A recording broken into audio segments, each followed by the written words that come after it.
In the gilded cage of 1822 London, where a title is a man's worth and a woman's virtue is her only currency, one man held the most coveted title of all. The Duke of Northwood, a man forged in loss and bound by duty, was the season's ultimate prize. Every debutante in the ton preened and plotted to become his duchess. But while society watched his every move, his gaze was drawn to the one person he was forbidden to see: the quiet, unassuming Maid, dusting the portraits of his ancestors. This isn't a fairy tale of love at first sight.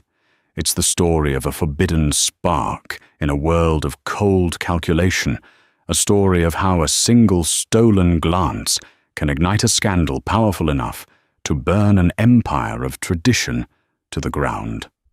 Stay with me as we uncover the secrets of Beaumont House. The silence of Beaumont House was a living entity. It breathed in the dust motes, dancing in the pale London sunlight, and exhaled the scent of beeswax and old grief. For its master, Henry Beaumont, the 8th Duke of Northwood, this silence was both a torment and a refuge. It had been 2 years since the house had been filled with the weak cries of a newborn, cries that had faded along with the life of his wife, Lady Beatrice, and their heir. Now, at 32, Henry was a man carved from marble, imposing, flawlessly sculpted, and cold to the touch. His life was a regimen of duties. He managed the vast Northwood estates, sat in the House of Lords, where his speeches were models of logic and devoid of passion, and endured the endless parade of social obligations. The most pressing of these duties, as his mother, the Dowager Duchess Augusta Beaumont, reminded him daily, was to remarry. The line Henry, she would say, her voice as crisp as starched linen, gesturing at the gallery of portraits lining the grand staircase. These men did not build this legacy for it to wither and die with you. The Northwood title needs an heir, and so the London season of 1822 was, for all intents and purposes, a marketplace for the Duke's hand. The drawing rooms of Beaumont House were filled with eligible ladies. There was Lady Catherine Finch Haywood with a laugh like tinkling bells, and a mind as vacant as her expression. There was the Honourable Miss Philippa Drake, a noted equestrian, whose conversation rarely strayed from the topic of horseflesh. And then there was Lady Seraphina Covington, the daughter of the Earl of Danbury. Lady Seraphina was the undisputed diamond of the season, with hair the colour of spun gold eyes, the blue of a summer sky, and a lineage as impeccable as it was ancient. She was the candidate upon whom all of society had placed its bets. She was intelligent, poised, and understood the transactional nature of their world. She would be a perfect duchess, a perfect mother to a future duke. Henry knew this. He respected her ambition, her flawless command of etiquette. He felt absolutely nothing for her. His days were a blur of forced smiles and stilted conversations. He danced the quadrille, discussed the corn laws, and complimented insipid watercolour paintings. But it was in the quiet moments away from the prying eyes of the ton that he felt the weight of his life most acutely. His sanctuary was the East Wing Library. It was a cathedral of knowledge, 2 stories high, with shelves groaning under the weight of his ancestors' collections. It was here that he first truly noticed her. Her name was Clara Finch. She was one of the dozens of maids who moved through the house, like ghosts, silent and efficient. Their presence felt only in the absence of dust and the presence of perfectly plumped cushions. He had seen her before, of course, a fleeting impression of a plain brown dress and a neatly pinned cap. But one afternoon, seeking refuge from a particularly tedious tea with Seraphina and his mother, he entered the library to find her on a rolling ladder, her back to him. She wasn't dusting. She was utterly still, Her head tilted her finger, tracing the spine of a leather-bound book. It was a collection of philosophical treatises by John Locke, hardly the typical interest of a housemaid. He cleared his throat not to startle her, but to make his presence known. She spun around, a gasp escaping her lips. The sudden movement made the ladder wobble. A book from a higher shelf dislodged and came tumbling down. Henry moved without thinking, his long, dormant reflexes taking over. He caught the heavy tome just before it would have struck her head. For a moment, they were frozen. He stood below the book in his hand, looking up at her. Her cap had been knocked askew, revealing a cascade of rich chestnut-brown hair that seemed to absorb the library's light. Her eyes, which he had never properly seen, were not the simple brown he might have expected, but a startling shade of hazel, flecked with green and gold. They were wide with fright, but also with a sharp, assessing intelligence. My apologies, Your Grace." She stammered, her cheeks flushing a deep rose as she scrambled down the ladder. I was careless. Thank you." "No harm done," he said, his voice deeper than usual. He looked down at the book in his hand. An essay concerning human understanding. An ambitious choice for dusting. The flush on her cheeks deepened, but she met his gaze directly. "I find his arguments on the nature of identity compelling, Your Grace, when time permits." Henry was taken aback. He had expected a simple apology, perhaps a curtsy and a hasty retreat. He had not expected a literary critique. He handed the book back to her. Their fingers brushed for a fraction of a second, a spark of warmth that felt alien against the cold backdrop of his life. "See that you permit more time for it. Then," he said the words, surprising even himself. "A mind is a terrible thing to waste regardless of one's station." She curtsied, her eyes full of a gratitude so profound it was almost painful to witness. "Thank you, Your Grace." She righted her cap, took the book, and placed it carefully back on its shelf before gathering her cleaning supplies and departing, leaving Henry alone in the sudden, deafening silence.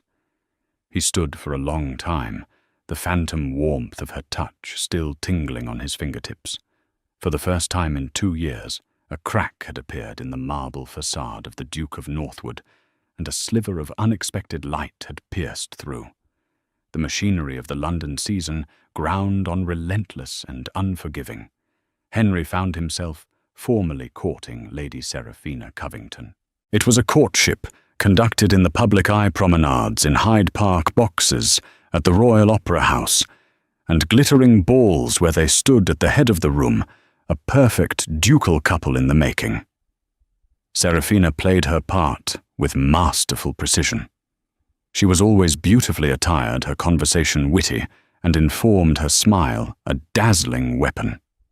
She spoke of his estates, of potential political alliances, of the redecoration of the Northwood country seat, Blackwood Manor.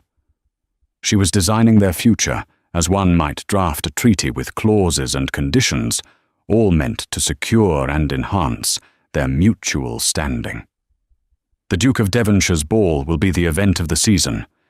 Henry Shaw," she said one afternoon, as they rode in his carriage, its lacquered doors gleaming with the Beaumont crest. "It would be the perfect opportunity to make our intentions clear. A formal announcement would quell the speculation." Henry looked out the window at the blur of London passing by. Perhaps it is too soon. Speculation is the very lifeblood of the ton. To quell it would be to disappoint them. Seraphina's smile tightened almost imperceptibly. "Of course, Your Grace. Your timing is as always impeccable." The words were deferential, but her tone held the cool edge of a reprimand. She saw him as a prize to be won, a partner in a grand enterprise. She did not see him.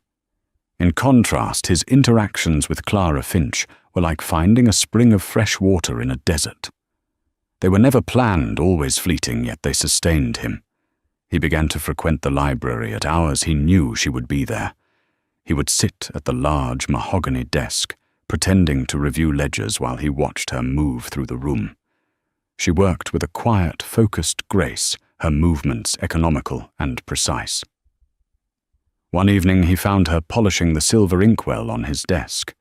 He had been reading Chapman's Homer, and he looked up. "Do you read poetry, Miss Finch?" She paused, her hand hovering over the silver. "My father was fond of Keats, Your Grace. He believed beauty was its own truth." A romantic notion. "Perhaps," she replied, her gaze soft, "but a comforting one." He found himself wanting to know more. "Your father, was he a man of letters?" A shadow passed over her face. "He was a country doctor, Your Grace. He loved books more than medicine, and people more than money. It was not a profitable combination."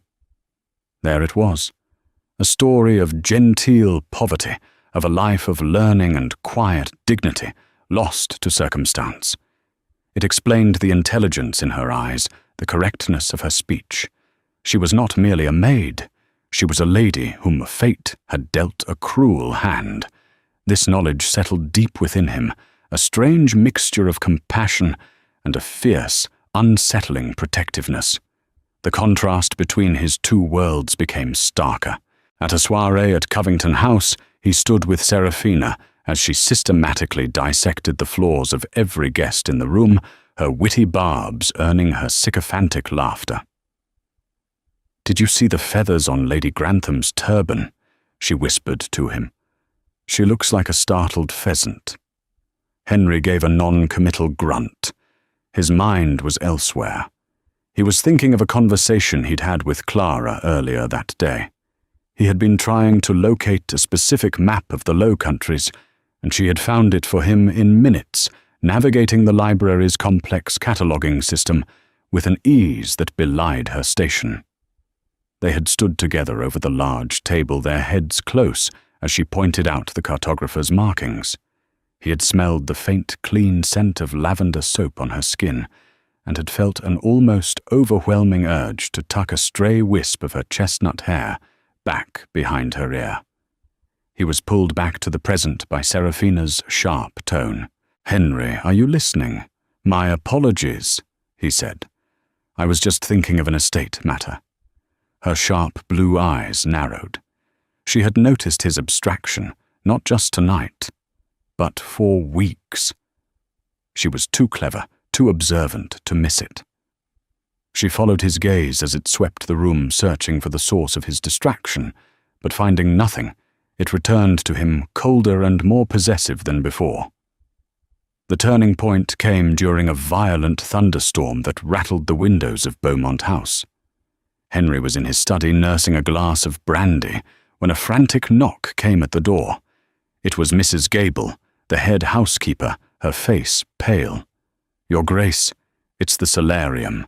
The storm has broken one of the panes, and the rain is pouring in on the Dowager Duchess's prized orchids." Henry immediately rose. His mother's orchids were her passion, a living link to his late father, who had built the solarium for her. He followed Mrs. Gable at a brisk pace. The storm was raging, and the crashing of a falling branch outside punctuated the housekeeper's panicked words. When they arrived, they found a scene of chaos. 2 footmen were struggling to move the heavy terracotta pots, and water was sheeting across the tiled floor. And in the middle of it all was Clara, drenched to the bone, standing on a stool, skillfully using a length of oilcloth to shield the most delicate white orchids from the deluge pouring through the shattered glass above. She was directing the footman with a calm authority that was nothing short of astonishing. "Move the phalaenopsis first," she commanded, her voice clear and steady over the roar of the wind.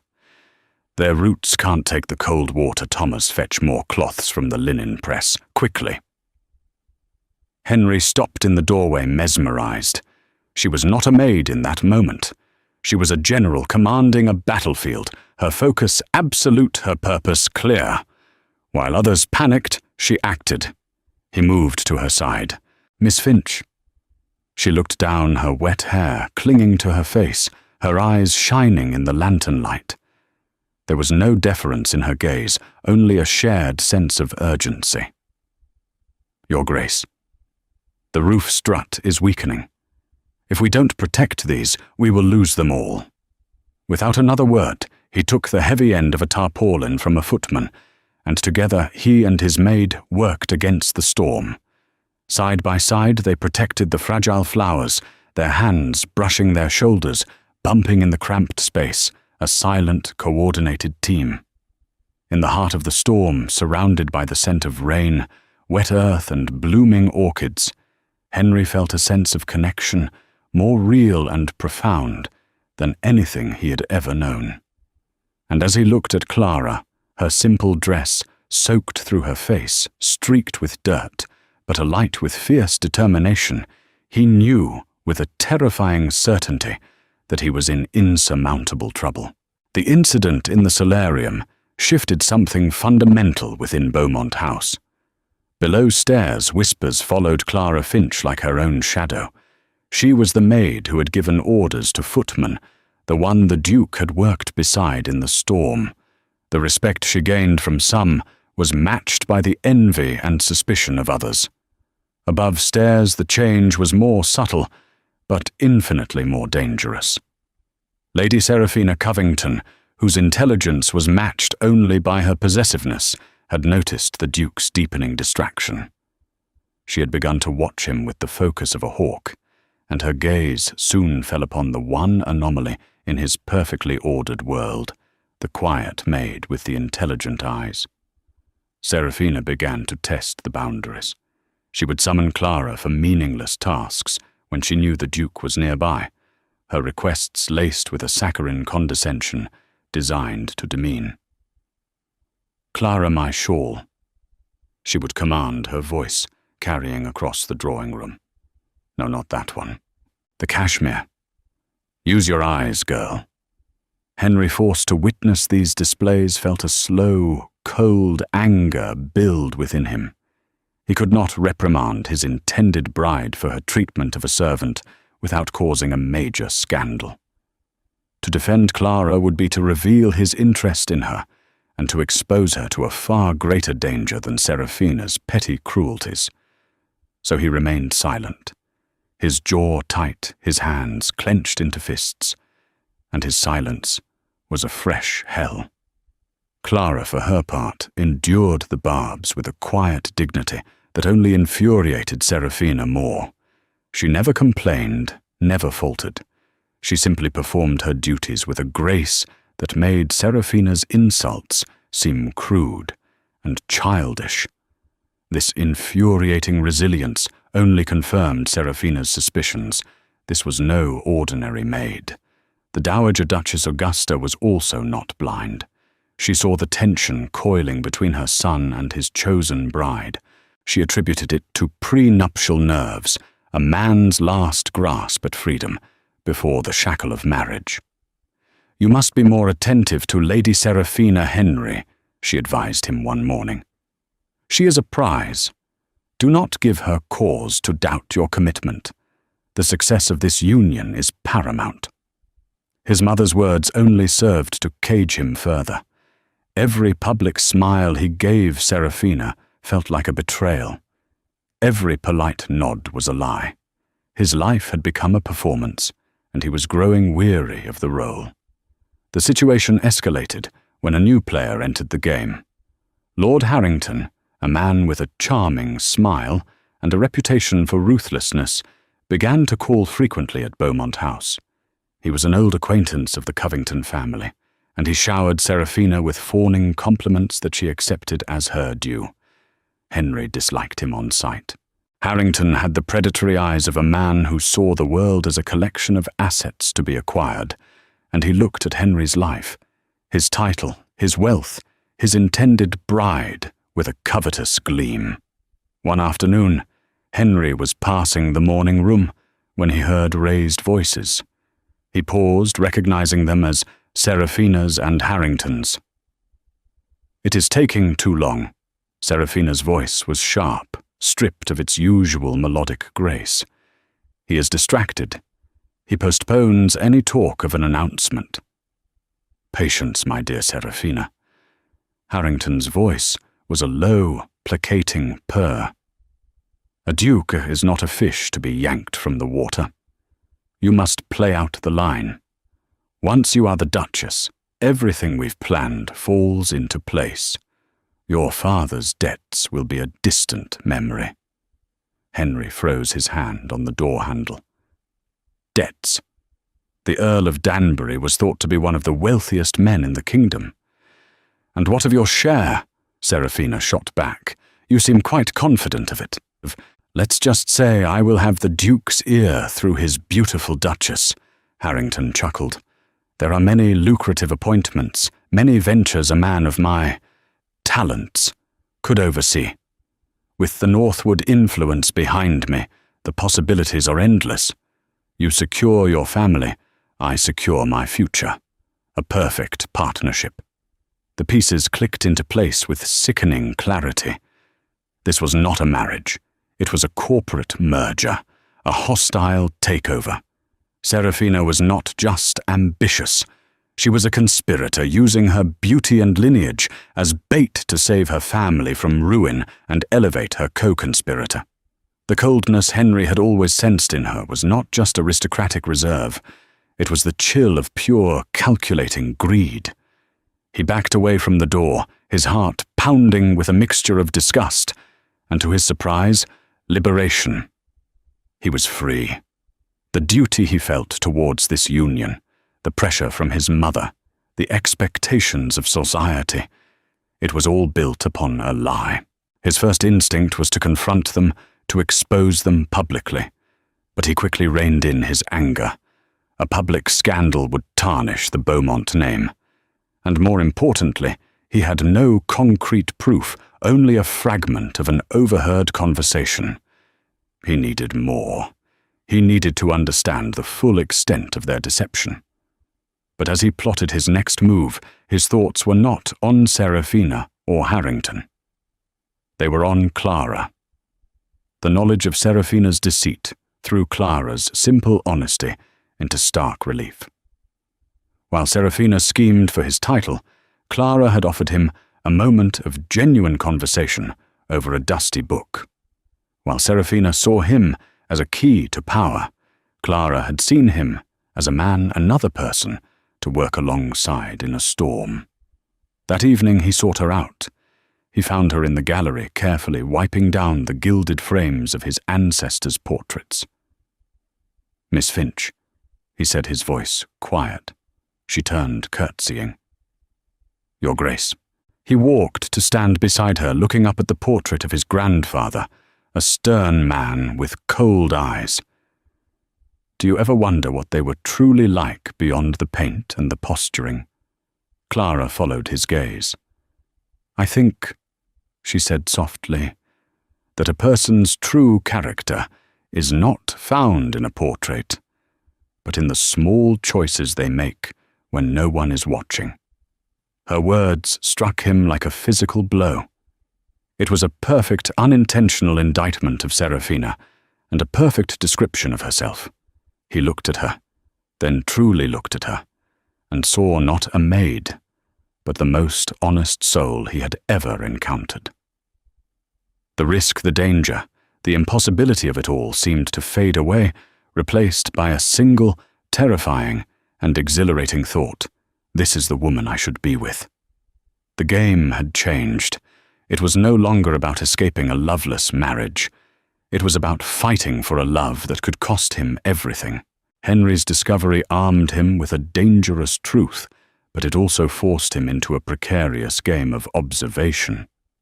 He began to watch Seraphina and Harrington with a new heightened awareness. He noted their shared glances, the brief conspiratorial touches of hands, the way Harrington's presence seemed to both embolden and irritate his intended bride. The courtship became a charade, a piece of theatre where he was both the lead actor and the sole member of the audience who knew the script was a lie. His newfound clarity also made him bolder in his pursuit of Clara. though his actions were cloaked in subtlety. He would leave books he thought she might enjoy on the library table, a volume of Wordsworth, a treatise on botany. He would find reasons to be in the gardens when she was tending to the roses, engaging her in quiet conversations about horticulture, that were in truth conversations about life resilience and beauty. These stolen moments became the center of his existence. With Clara, he could shed the suffocating mantle of the Duke. He spoke to her of his frustrations with Parliament, of the loneliness of his position, things he had never confessed to another soul. She, in turn, spoke of her past, of a childhood filled with books, but little money, of her love for her late father, and of her quiet resignation to a life of service. "I do not begrudge my lot, Your Grace," she told him one misty morning in the rose garden. "There is honor in all work done well. But I do sometimes miss the luxury of having an opinion that matters." "Your opinion matters to me." He said the words more raw and honest than he had intended. The look she gave him was one of 1,000 unspoken emotions, gratitude, fear, and a deep, shimmering warmth that mirrored his own. It was in that moment, with the scent of damp earth and roses hanging between them, that the silent understanding that had been growing between them finally bloomed into something undeniable. It was terrifying, and it was beautiful. But such secrets cannot be kept in a house where the walls have ears. The whispering gallery of the servants' hall was already buzzing. A footman had seen the Duke and the maid talking in the library late one night. A kitchen girl had seen them in the garden. The story grew with each telling, becoming more scandalous, more illicit. This gossip inevitably reached the ears of Mr. Davies, the stern, impeccably loyal butler who had served the Beaumont family since before Henry was born. Davies was a man who saw everything and said little his loyalty to the dukedom absolute. He observed the Duke's clandestine meetings with growing alarm, not out of moral judgment, but out of a deep-seated fear for the family's reputation. Meanwhile, Seraphina and Harrington were growing impatient. The Duke remained elusive, complimenting Seraphina in public, but avoiding any discussion of a wedding date in private. Sensing his withdrawal, they decided to force his hand. Their plan was cruel and calculating, and its target was the person they correctly identified as the source of the Duke's hesitation, Clara Finch. One evening, Henry was called away to an urgent meeting with his solicitor. He returned late to find the house in a state of quiet upheaval. His mother, the Dowager Duchess, was waiting for him in his study, her face a mask of cold fury. Seraphina sat beside her, dabbing at her eyes with a lace handkerchief, the very picture of a wronged woman. "Henry," his mother began, her voice trembling with rage. "An accusation of the most vile nature has been made. Lady Seraphina has been the victim of a theft." Seraphina looked up, her blue eyes swimming with calculated tears. "My sapphire earrings, Henry. The ones your father gave to your mother on their wedding day. The ones you so generously gifted to me. They're gone." Henry's blood ran cold. He knew those earrings. They were a priceless family heirloom. "Have you searched the house?" "We have," his mother said, her voice like ice. "The thief has been found. The earrings were discovered in the belongings of one of the maids." She paused for dramatic effect. "A girl named Clara Finch." The world seemed to tilt on its axis. "That's impossible," Henry said, his voice dangerously low. "There is a mistake." "There is no mistake," Seraphina said, her voice breaking pathetically. "Lord Harrington was here for dinner. He saw her. He saw her leaving my guest suite, where I had left the jewelry box open. He thought it odd and mentioned it to me. When we checked, the earrings were gone. We searched her room, and there they were, tucked beneath her mattress. It was a perfectly constructed trap. Harrington as the witness the evidence planted. Clara, with her humble background, was the perfect scapegoat. She would be dismissed without a reference, her reputation destroyed. She might even face prison, and any lingering affection Henry had for her would be soured by this perceived betrayal, paving the way for Seraphina to secure her prize. "I want to speak with her," Henry said, his voice hard as granite. "She is locked in her room awaiting the magistrate in the morning." His mother snapped. "She will not be spoken to. She will be dealt with. This filth will be scrubbed from my house, and you, Henry, will finally come to your senses and formalize your commitment to the woman you have so grievously wronged with your distraction."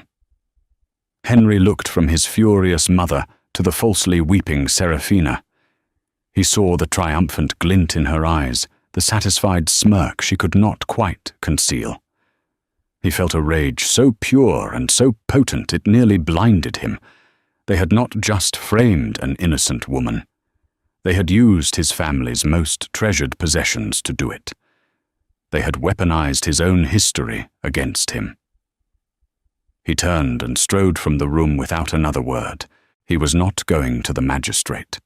He was not going to reason with his mother. He was going to dismantle their lies, piece by piece, even if it meant tearing his own world apart to do it. His first stop was the servants' quarters. He had to get a message to the one man in the house who saw everything, Mr. Davies. The servants' quarters of Beaumont House were a world away from the gilded salons above. Here in the labyrinth of stone corridors and cramped rooms, loyalty was a currency more valuable than coin. Henry, moving with a grim purpose he hadn't felt in years, found Mr. Davies in his small, meticulously tidy office, polishing a silver salver, as if it were the most important task in the world. Davies looked up as the Duke entered, his expression unreadable. "Your Grace." "Davies," Henry said, dispensing with formalities. "You have heard the accusations against Miss Finch." The butler placed the salver down with deliberate care. "The entire house has heard, Your Grace. You and I both know they are lies."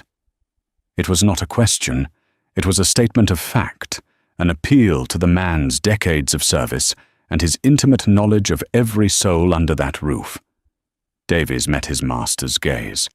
For a moment, the mask of the deferential servant slipped, revealing the shrewd, discerning man beneath. "Miss Finch is not a thief, Your Grace. In her 6 months here, not so much as a sugar cube has gone missing. She is honest to a fault. Seraphina, Lady Covington, and Lord Harrington have framed her," Henry said, his voice low and urgent. "They are conspirators. I need proof, Davies. Anything you've seen or heard. Anything out of the ordinary." The butler was silent for a long moment, weighing his loyalty to the institution against his loyalty to the man standing before him. "Lord Harrington," he began slowly, "does not conduct himself as a mere guest. He has been seen twice in the past week, entering Lady Seraphina's private rooms after the family has retired for the night. Highly improper. This confirmed their intimacy, but it wasn't enough to prove the frame-up." "Anything else?" Henry pressed. Davies hesitated. "There is one other thing.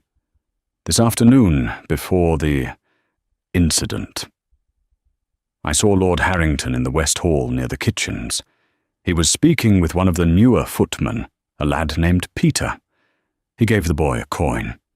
It seemed a large tip for a small service." Peter. Henry's mind raced. Peter was a young, impressionable boy from a poor family, easily intimidated or bought. "The boy has been jumpy as a cat all evening," Davies added. "He nearly dropped a tureen of soup at dinner. It was a thread thin and fragile, but a thread nonetheless. Bring Peter to the library. Now, use any means necessary, but do not raise an alarm." Davies gave a single sharp nod and departed. While the butler fetched the footman, Henry went to work. He strode to the small room where Clara was being held. The door was locked, a footman loyal to his mother standing guard outside. "I will speak with the prisoner," Henry commanded, his ducal authority ringing in his voice.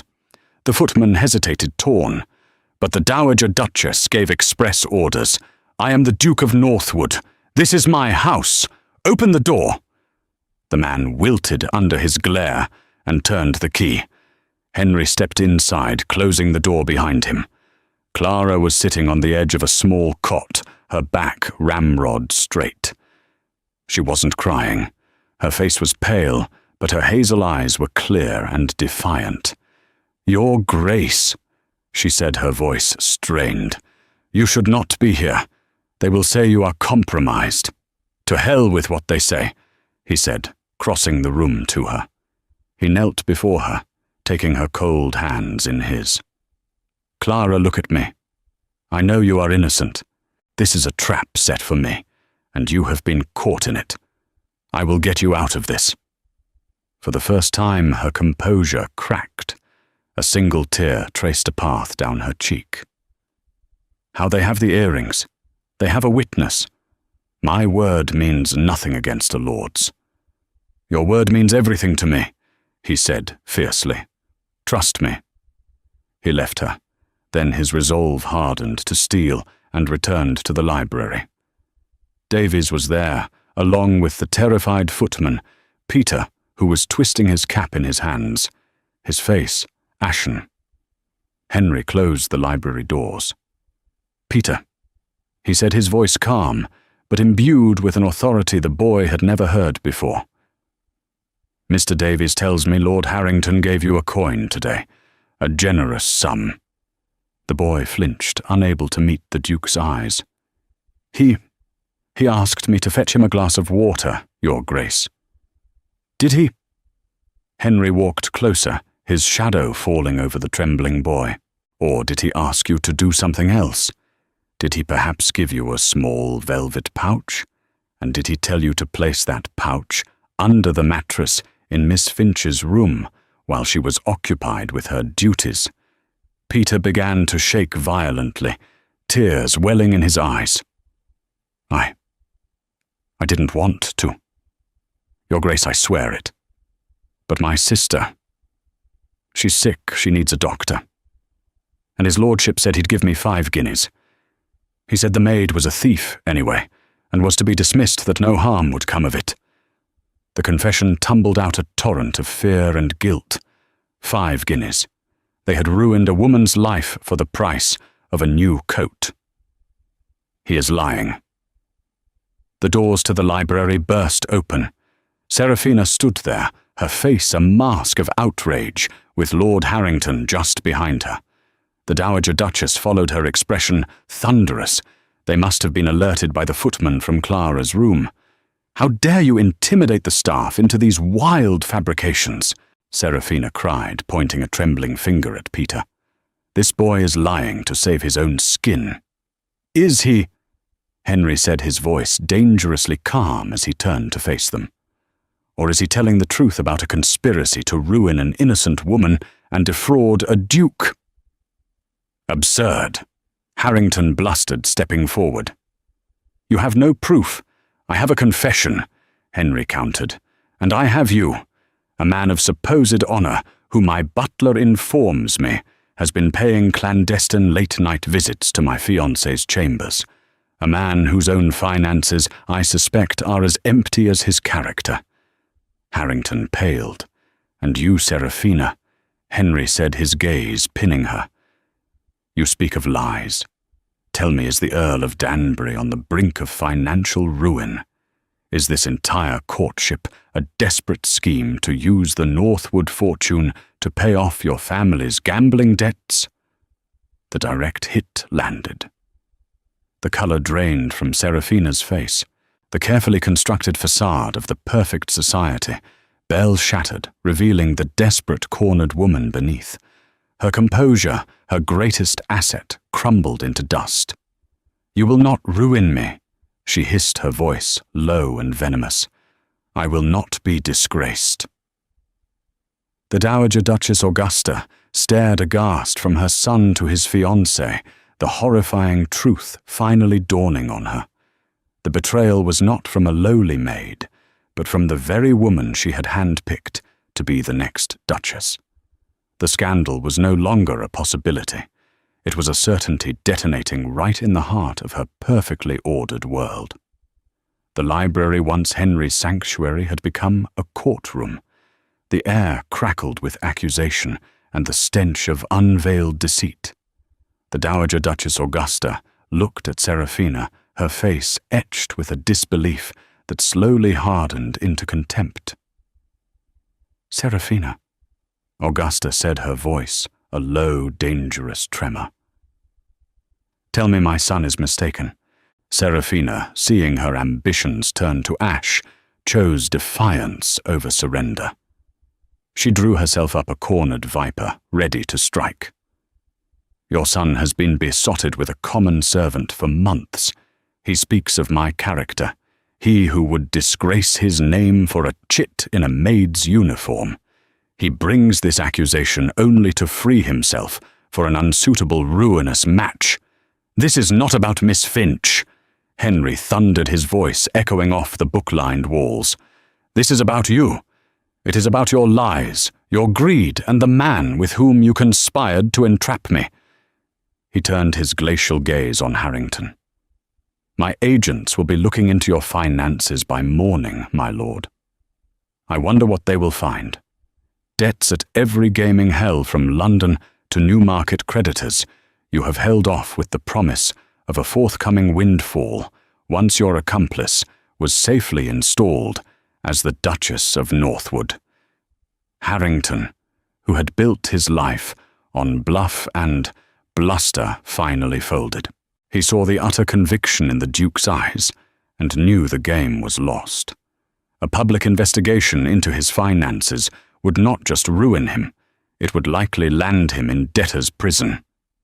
"This is a misunderstanding," he stammered, backing towards the door. "A lover's quarrel.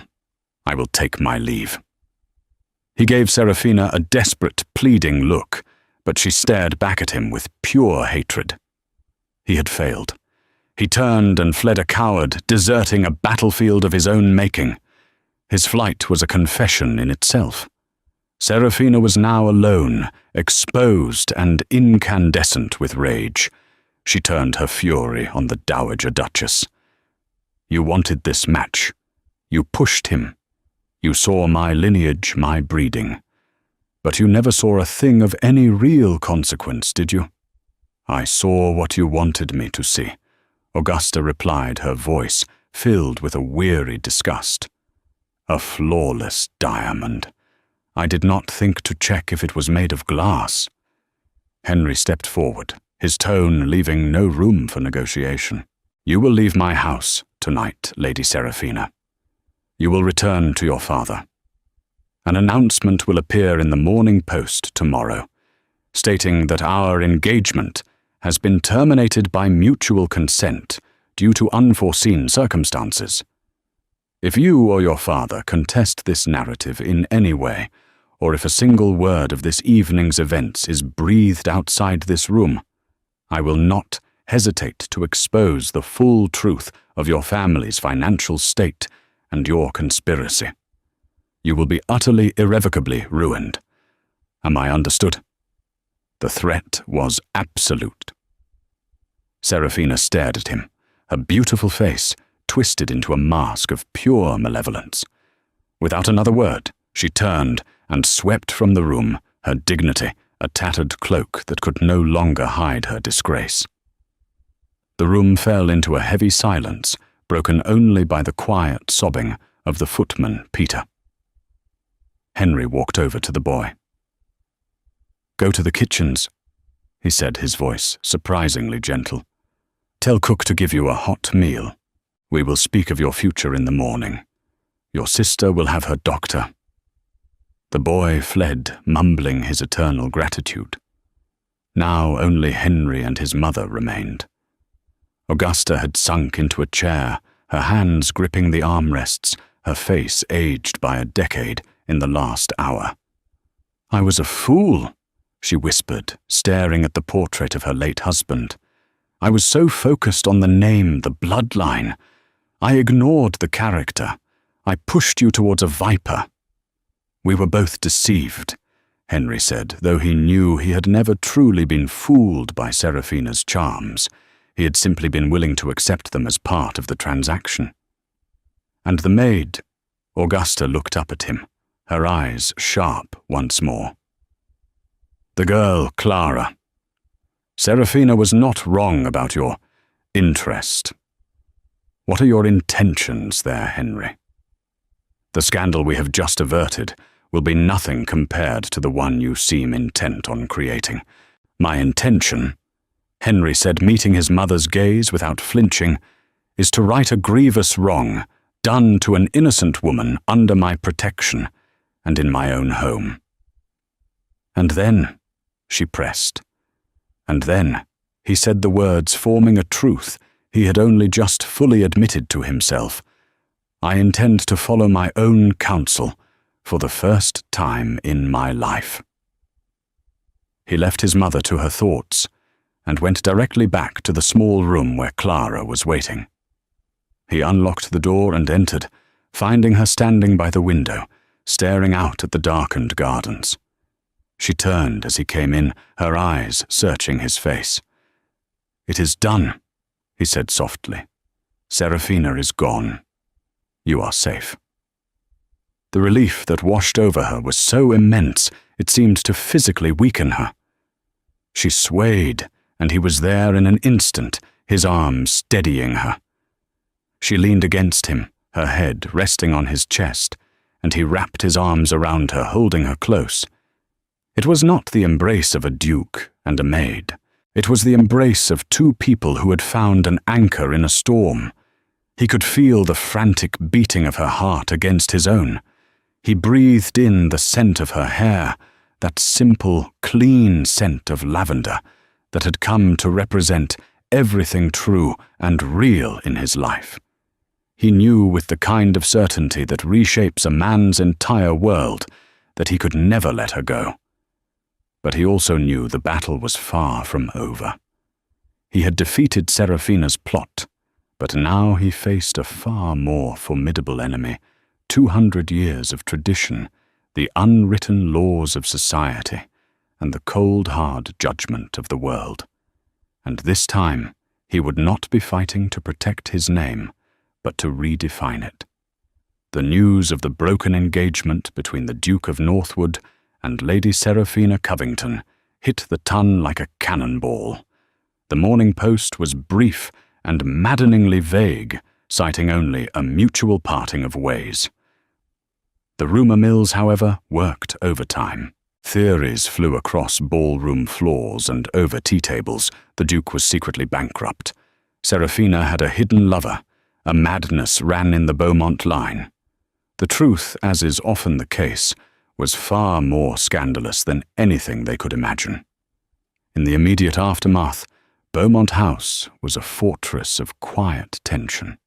The Dowager Duchess Augusta retreated into a state of shocked silence, observing her son with a hawk-like intensity. She had seen him dismantle the Covington plot with a ruthlessness she hadn't known he possessed. Now she waited to see what he would build in its place. Henry's first act was to summon Clara, not to the library or a darkened garden, but to his formal study in the full light of day. Mr. Davies showed her in his expression one of profound, respectful neutrality.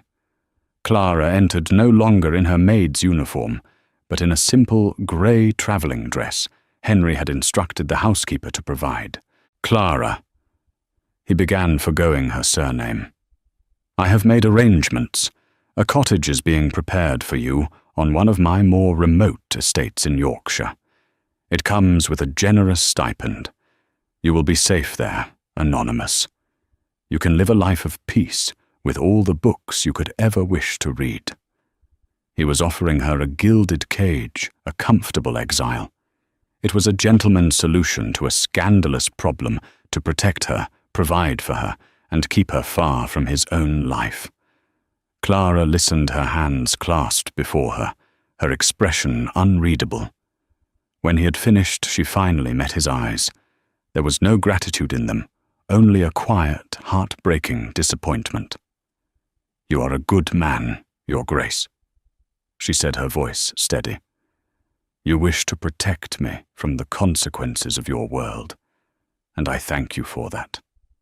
But I will not be your secret. I will not be a footnote in the story of your life, hidden away out of shame or convenience." Her words stunned him. He had been so focused on protecting her from his world that he hadn't considered she might want to stand beside him in it. "My father," she continued, a flicker of his spirit in her eyes, "taught me that a life lived in fear is not a life lived at all. I have been invisible my entire life, first as a poor doctor's daughter, then as a maid. I will not willingly choose to be invisible again." She curtsied. "I will take my leave, Your Grace. I have a cousin in Bath who may be able to find me a position as a governess. I wish you well." She turned to leave, and in that moment, Henry saw his future stretching out before him, a long, silent expanse of duty, of cold beds and polite society, a life exactly like the one he had been living before she had knocked a book from a library shelf and into his heart. It was a desolate, unbearable wasteland. "Wait," he said, his voice raw. She paused at the door, her back to him. "You are right," he said, walking towards her. "Hiding you would be the act of a coward. And I am done with being a coward." He came to stand before her, so close he could see the flecks of gold in her hazel eyes. "I am not offering you a cottage in Yorkshire, Clara Finch. I am offering you Northwood. I am offering you Beaumont House, Blackwood Manor, and all the duties and burdens that come with them. I am offering you my name, my future, and my heart. It will be a scandal. We will be ostracized. People will be cruel. It will be the fight of our lives." He took her hand, his touch firm and sure. "I am asking you to be my wife, my partner, my duchess. I am asking you to stand with me, not behind me or away from me, but beside me. I am asking for your opinion for the rest of our lives." Tears welled in Clara's eyes, but these were not tears of sadness or fear. They were tears of profound, overwhelming joy. She had been seen, truly seen, for the woman she was. "Henry," she whispered, using his name for the first time, a sound that was both an intimacy and a promise. "My answer is yes." Their wedding was a quiet affair, held in the private chapel at Blackwood Manor, far from the prying eyes of London. The only guests were Mr. Davies, a tearful Mrs. Gable, and the Dowager Duchess Augusta. Augusta had fought the union fiercely at first warning of ruin and disgrace, but in the end, seeing the unshakable resolve in her son and the quiet, steely strength in Clara, she had relented. She saw that Clara possessed more character and integrity in her little finger than Seraphina Covington had in her entire pedigreed body. It was not the match she had wanted, but perhaps, she grudgingly admitted to herself, it was the one the dukedom needed. The world outside did not approve. The society pages were vicious. Doors were closed to them. Invitations ceased to arrive. They were an island, the Duke and his commoner Duchess. But within the walls of their home something new and beautiful grew. Clara was not a conventional duchess. She did not waste her days on gossip and social calls. She took an active role in managing the household, earning the fierce loyalty of the staff who saw her as one of their own. She used her knowledge of botany to revitalize the gardens and her love of books to establish a library and school for the children of the estate's tenant farmers. Henry, for his part, had never been happier. He had found a partner who challenged his mind and captured his soul. Their evenings were spent not in silent drawing rooms, but in the library, reading aloud to one another, debating politics and philosophy, their laughter echoing where once there had been only silence. He had been the widowed duke, a man defined by his title and his loss. Now he was simply Henry, a man defined by the love he had been brave enough to choose. They had chosen love over lineage character, over conformity. And in doing so, they had forged a new legacy for the House of Northwood, one built not on the cold stone of tradition, but on the enduring strength of a love that dared to rewrite the rules. And so the story of Henry and Clara comes to a close, but their legacy is a powerful reminder that the most rigid social structures are no match for the courage of the human heart. They proved that true nobility isn't about the blood in your veins, but the character in your soul. Their story asks us a timeless question: what is worth more, the approval of the world or the love of the one person who truly sees you?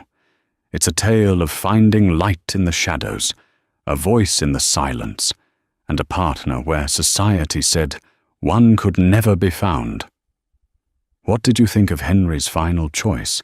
Was Clara's strength what truly made her worthy of the title? Let me know your thoughts in the comments below. If you were captivated by this story of forbidden love and society scandal, please give this video a thumbs up. Share it with a friend who loves a good historical drama, and most importantly, subscribe to the channel for more stories that bring history to life. Your support means the world and helps us create more content just like this. Thank you for listening.